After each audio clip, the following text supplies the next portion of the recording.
A woman opens a container she was told never to open. Disease pours out. Famine pours out. Old age, war, madness.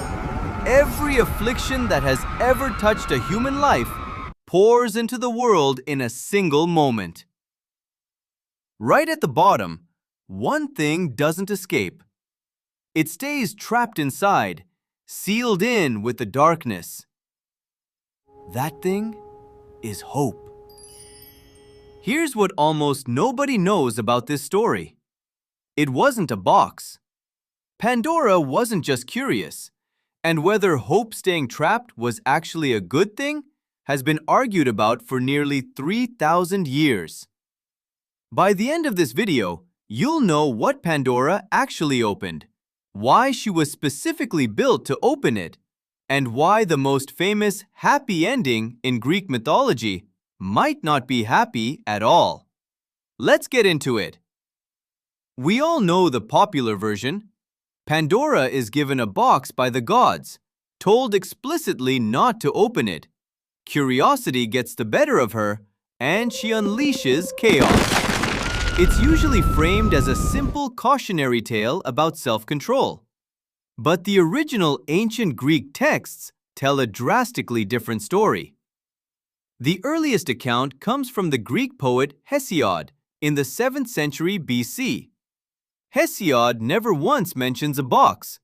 He calls it a pithos, a massive ceramic storage jar used in ancient Greek homes to store grain, oil, and survival provisions. It was roughly the size of a human, partially buried in the dirt. So where did the box come from? In the 16th century, a Dutch scholar named Erasmus was translating Hesiod's Greek into Latin. He confused the word pithos with pyxis, which means a small box. Artists embraced the small box. The mistake spread across Western culture, and the giant storage jar vanished from popular memory. That distinction matters. A pithos wasn't a decorative gift box. It was a household survival vessel. Linking Pandora to a storage jar directly ties her myth to human survival, sustenance, and scarcity. This brings us to the second myth. Pandora wasn't just a curious bystander. In Hesiod's account, she was custom-built by the gods at Zeus's order. Why? As a calculated punishment for humanity after Prometheus stole fire from Mount Olympus. Zeus ordered Hephaestus to mold her from clay, while other gods gifted her beauty, deceit, and persuasive speech. Hesiod calls her a beautiful evil. Pandora was designed from the ground up as a delivery mechanism for Zeus's revenge. Opening the jar wasn't an accidental mistake. It was the exact outcome Zeus planned. But the most unsettling part of the myth is what happens at the very end. After all the horrors escape, Pandora slams the lid shut, trapping one final thing inside.